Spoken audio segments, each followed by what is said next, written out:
क्या जनक की जिंदगी में नया तूफान आएगा? जिंदगी के खेल में हर चाल एक नए मोड़ की शुरुआत होती है और पारेखोस में अब एक ऐसा मोड़ आने वाला है जो हर एक रिश्ते को झंझोर कर रख देगा। आइए जानते हैं कैसे जनक पारेखोस को छोड़ेगी और अनिरुद्ध कैसे जाएगा। तब तक आप चैनल को सब्सक्राइब कर बेल आइकन को दबा दीजिए। पारेखोस की मेन लेडी केतकी एक औरत जो अपने फैसले और प्रिंसिपल के लिए जानी जाती है, एक दिन बिहान के सामने अपने दिल की बात रख देती है कि कहती नजर आएगी, बिहान तुमसे एक बात जरूरी करनी है, तुम्हें जनक से डिवोर्स लेना होगा और मैं तुम्हारे लिए एक नई बहू ढूंढ चुकी हूँ जो हमारे स्टैंडर्ड्स और संस्कार के हिसाब से परफेक्ट है। बिहान अपने मन में एक अजीब उलझन में घिरा है। उसके अंदर का सच उसके शब्दों में नहीं आ रहा, लेकिन केतकी को बिहान का एक राज नहीं पता। जनक उसकी असली पत्नी नहीं, बस एक पपेट है जो सिर्फ एक प्लान के तहत पारेखौस में रखी गई है। बिहान अपने मन में सोचता है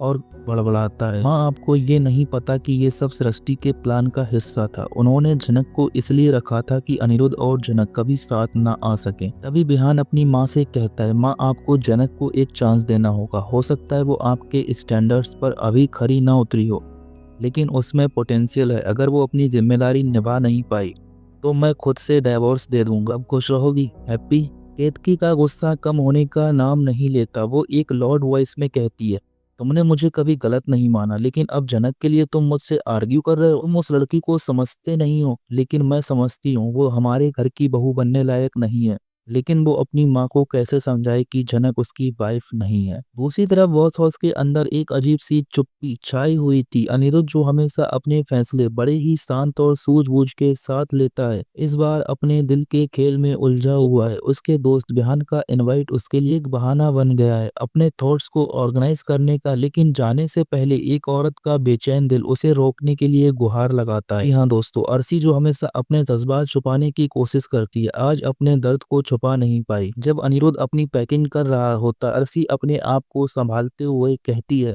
तुम वहां जा रहे हो, पर क्या मुंबई भी जाओगे? मैं जानती हूँ जनक मुंबई में रहती है।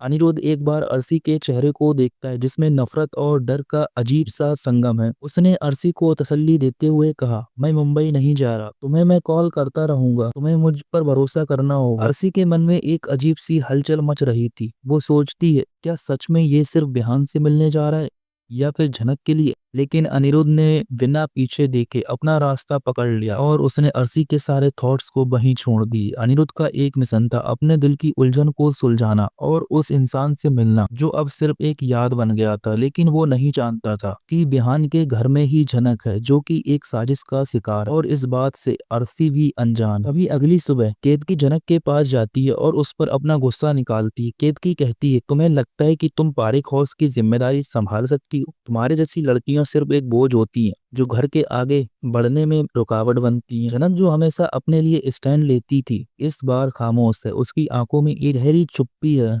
लेकिन उसका मन एक वचन से बंधा हुआ है। जनक सोचती है, मैंने बिहान के बच्चे की जिम्मेदारी ली है, अगर मुझे सब कुछ सहना पड़े तो भी मैं अपने वचन से पीछे नहीं हटूंगी। दोस्तों, ये एक ऐसा वचन है कि अपने आप को मुसीबत में डालना। आपकी क्या राय, कमेंट करके हमें बताएं। केतकी की आवाज घर के हर कोने में सुनाई देती है, लेकिन जनक अपने काम में लगी रहती है। वो बिना कुछ कहे अपने काम को पूरा करती है और अपनी खुद की डिग्निटी को संभालती है। लेकिन उसके दिल में एक सवाल बार बार गूंज रहा है, ये खेल कब खत्म होगा? कब मैं अपने सच्चाई और अपने सपनों के साथ जी पाऊंगी? दूसरी तरफ अनिरुद्ध गुजरात पहुंचता है और पारेखौस के आसपास मंडराता है। उसका दिल बार बार एक ही बात कहता है, जनक तुम कैसी हो, तुम्हारे साथ क्या हो रहा है? और वो समझ नहीं पा रहा कि उसको ऐसी फीलिंग क्यों आ रही है। इसी वक्त सृष्टि अपनी एक चाल चलती है।